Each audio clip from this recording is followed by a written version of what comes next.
there are a number of warnings against apostasy in Hebrews. Now, a couple questions arise. One is, why does the writer of Hebrews keep addressing this? Even though he says in chapter 6, I'm persuaded better things of you. But with each of these, there are exhortations attached. He's saying, don't become like this, but rather persevere. He calls them to persevere in a number of ways.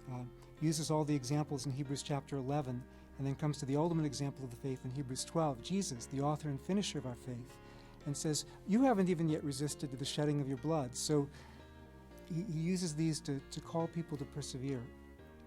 Another question, though, is the theological question of how we take this. And it's taken different ways by different schools of theology. For example, a Calvinist who would say, well, the elect, those who will be saved, will persevere. And so if they don't persevere, they were never part of God's elect. The Arminian would say, well, these people experienced salvation, but they fell away, they lost it. And I think one is speaking from the standpoint of God, and one is speaking from the standpoint of human experience.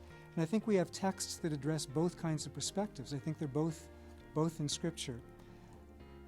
But I think it's a warning to those who hold kind of a cheap version of, like, well, I prayed a prayer 50 years ago, and, I live however I want to, but that's my ticket to heaven.